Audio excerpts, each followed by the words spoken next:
Shalom, salam sejahtera bagi Bapak Ibu, Saudara-saudara, anak-anak yang dikasihi oleh Tuhan Yesus Kristus. Jumpa kembali bersama saya Pendeta Eka di dalam renungan firman Tuhan pada hari ini, Selasa 13 September 2022. Sukacita dan damai sejahtera dari Tuhan Yesus kiranya menyertai hidup kita sekalian. Puji nama Tuhan. Sampai pada pembacaan firman Tuhan hari ini, yakni kitab Yesaya pasal yang ke-15. Saya akan membacakan bagi Bapak Ibu Saudara sekalian di dalam pasal 15 ayat 1 sampai pasal 16 ayat yang kelima. Mari sebelum kita akan merenungkan bagian firman Tuhan, kita akan berdoa. Terima kasih Bapa, di dalam nama Tuhan Yesus, hari ini kami boleh terus mengalami berkat dan penyertaan Tuhan. Kami mau terus mengisi hati dan pikiran kami dengan kebenaran firman Tuhan. Kau yang mampukan untuk kami dapat memahami apa yang Kau maksudkan dalam firman-Mu. Kau juga menolong kami untuk kami dapat terapkan dalam hidup kami setiap hari. Terima kasih Bapa, terpujilah nama-Mu. Inilah diri kami sedia untuk belajar firman Tuhan. Demi nama Tuhan Yesus kami berdoa. Haleluya. Amin. Yesaya 15 ayat 1 sampai Yesaya 16 ayat yang kelima. Ucapan ilahi tentang Moab. Sungguh dalam suatu malam Ar-Moab sudah dirusakkan, dibinasakan. Sungguh dalam suatu malam Kir Moab sudah dirusakkan, dibinasakan. Putri Dibon naik ke bukit-bukit pengorbanan untuk menangis. Moab meratap karena Nebo dan karena Medeba. Di situ semua orang menggundul kepalanya dan memotong janggutnya sebagai tanda berkabung. Di jalan-jalan orang-orang berlilitkan kain kabung, di atas sotoh dan di tanah-tanah lapang sekalian meratap sedang air mata bercucuran. Hesbon dan Eleale meraung-raung, suara mereka kedengaran sampai ke Yahas. Sebab itu orang-orang bersenjata di Moab berseru-seru, jiwanya pun gemetar. Aku berteriak karena Moab, pengungsi-pengungsi sudah sampai ke Zoar dan Eglat Selisia. Sungguh orang mendaki pendakian Luhit sambil menangis. Dan di jalan ke Horonaim orang berteriak karena ditimpa bencana. Sungguh air di Nimrim menjadi kering dan tandus, dan rumput sudah kering. Rumput muda sudah habis, tidak ada lagi tumbuh-tumbuhan hijau. Sebab itu segala harta yang mereka tumpuk dan segala yang mereka simpan mereka bawa ke seberang sungai Ha-Arabim. Sungguh teriak itu akan kedengaran di seluruh daerah Moab. Ratapnya terdengar sampai ke Eglaim, bahkan sampai ke Be'er Elim. Sungguh air Dibon telah penuh dengan darah, tetapi yang menimpa Dibon akan kutambah lagi, yaitu singa akan menerkam orang-orang yang terluput dari Moab dan yang tersisa di tanah itu. Mereka mengirim anak domba kepada pemerintah negeri dan Sela melalui padang gurun di gunung Putri Sion. Seperti burung yang lari terbang dan isi sarang yang diusir, demikianlah anak-anak perempuan Moab di tempat-tempat penyeberangan sungai Arnon. Berilah nasihat, pertahankanlah hak, jadilah naungan yang teduh di waktu rembang tengah hari. Sembunyikanlah orang-orang yang terbuang, janganlah hianati orang-orang pelarian. Biarkanlah orang-orang yang terbuang dari Moab menumpang padamu, jadilah tempat persembunyian baginya terhadap si pembinasa. Apabila penggagahan sudah berakhir, pembinasaan sudah lewat dan orang lalim sudah habis lenyap dari negeri, maka suatu tahta akan ditegakkan dalam kasih setia dan di atasnya, dalam kemah Daud, akan duduk senantiasa seorang hakim yang menegakkan keadilan dan yang segera melakukan kebenaran. Bapak Ibu Saudara-saudara yang dikasihi oleh Tuhan, Moab memiliki kedekatan dengan Israel karena Moab adalah keturunan Lot. Ingat peristiwa Abraham dan Lot. Lalu Israel keturunan Abraham, sementara Moab keturunan Lot.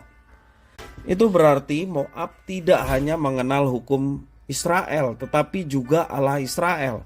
Pertanyaannya, mengapa Allah menghukum Moab? Allah mengizinkan Asyur menghancurkan dua kota paling penting di Moab, yaitu Ar Moab dan Kir Moab dalam suatu malam. Penduduknya berlarian karena tidak bisa menyelamatkan diri. Siapa yang mampu menolong mereka? Orang Moab pergi ke bukit-bukit penyembahan untuk menyembah dewa-dewi sembahan mereka di Dibon. Padahal berhala itu hanya diam dan tidak mampu berbuat apa-apa. Tindakan mereka, orang Moab ini, membuat Allah semakin murka. Jeritan dan perkabungan terdengar di seluruh kota. Tentara yang gagah sekalipun tak mampu bertindak, tidak bisa berbuat apa-apa. Atas segala penderitaan yang terjadi, Yesaya menjerit karena tak sanggup menyaksikan penderitaan orang-orang Moab. Dalam situasi tanpa arah dan pegangan itu, penduduk mendapatkan tempat berlindung. Allah bukan tidak pernah memberikan pertolongan kepada Moab agar bertobat, menanggalkan segala kesombongan mereka, lalu berpaling kepada Tuhan Allah dan menyembah Tuhan. Ada keselamatan yang disediakan Tuhan melalui tahta Daud.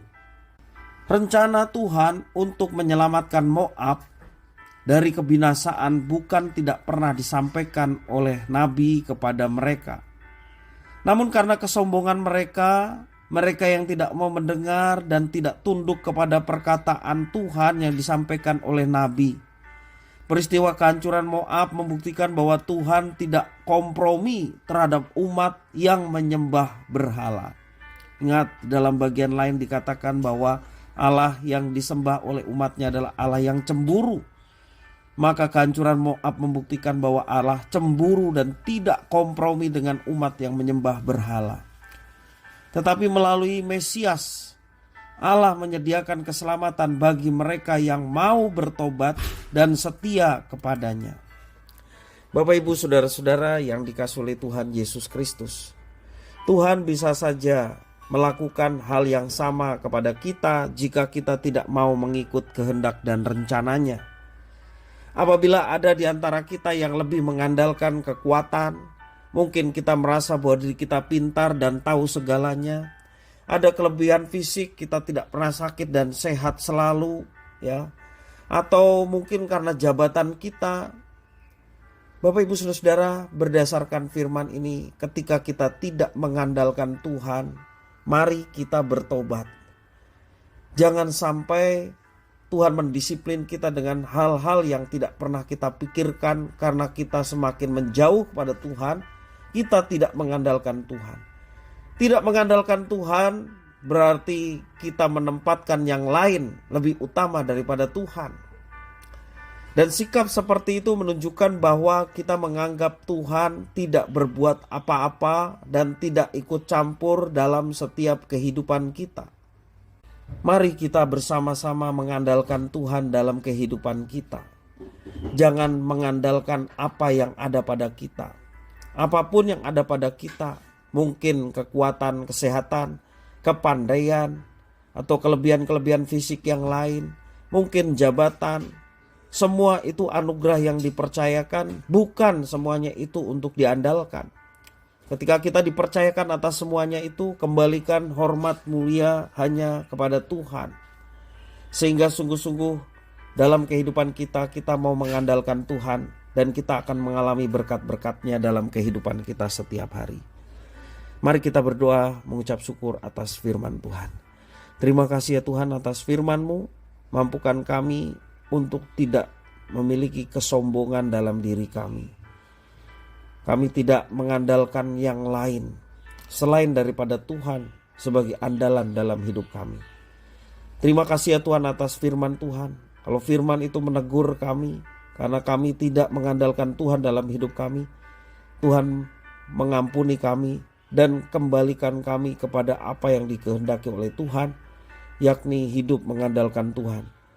Terima kasih ya Tuhan. Inilah doa ucapan syukur kami. Demi nama Yesus Kristus kami berdoa. Haleluya. Amin.